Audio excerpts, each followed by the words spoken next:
اب ہم ذکر کریں گے سید نوید قمر کی زیر صدارت ہونے والے قومی اسمبلی اجلاس کا۔ سید نوید قمر کی زیر صدارت قومی اسمبلی کی قائمہ کمیٹی خزانہ کا اجلاس جاری ہے۔ مشرق وسطی کی کشیدہ صورتحال نے معاشی فریم ورک کے لیے خطرے کی گھنٹیاں بجا دی ہیں۔ مہنگائی، macro economic framework, gas تیل سے توانائی بحران بڑے فیکٹرز علامہ قرار دے دیے گئے ہیں۔ ماہرین معیشت نے بریفنگ دی ہے کہ ملک میں میکرو اکانومک صورتحال کے لیے چیزیں اچھی نہیں ہیں۔ اس پر ہم بات کریں گے ڈان نیوز کے رپورٹر طاہر چرانی سے۔ طاہر، خطرات تو بتا دیے گئے، ان سے نبرد آزما ہونے کے لیے کیا اسٹریٹجی اپنائی جائے گی کہ عوام کو اس مشکل وقت سے نکالا جائے؟ جی، قومی اسمبلی کی قائمہ کمیٹی برائے خزانہ کا اجلاس سید نوید قمر کی زیر صدارت ہوا، جس میں جو مشرق وسطی کی صورتحال ہے اس حوالے سے قمر کے لیے جو تفصیلات ہیں اور اس کے اثرات ہیں اس حوالے سے قائمہ کمیٹی کو بتایا گیا، جس میں سینئر اکانومسٹ اور پبلک فائنینشیل مینجمنٹ ایکسپرٹ نے کمیٹی کو بریفنگ دی اور بتایا گیا کہ مہنگائی ایک بڑا چیلنج ہے جو میکرو اکنامک فریم ورک کو متاثر کرے گا۔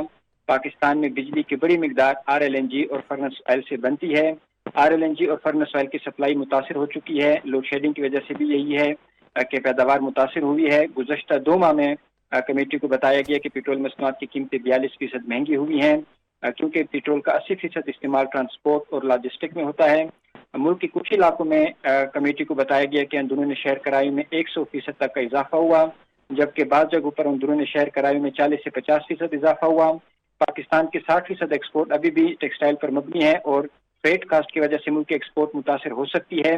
گیس فراہمی متاثر ہونے سے فرٹیلائزر سیکٹر بھی متاثر ہو سکتا ہے۔ یعنی مجموعی طور پر کمیٹی کو یہ بتایا گیا کہ جو مشرق وسطی کی صورتحال ہے اس حوالے سے جو معاشی اثرات ہیں وہ منفی ہیں اور اس کی وجہ سے جو آنے والے دنوں ہیں اس پر بھی معیشت کے ساتھ مزید اس کو متاثر کر سکتے ہیں۔ جو قائمہ کمیٹی کو وزارت خزانہ و کام کی جانب سے بھی تفصیلات فراہم کی گئی، جس میں یہ بتایا گیا کہ جو معیشت پر اثرات ہیں خطے کی صورتحال کے اس کا جائزہ گاہے بقائے لیا جا رہا ہے، اور وزیراعظم کی جانب سے جی بھی اس حوالے سے جو پیٹرولیم مصنوعات کے ذخائر کا جائزہ لینے کے لیے وزیر خزانہ کی سربراہی میں کمیٹی قائم کر رکھی ہے۔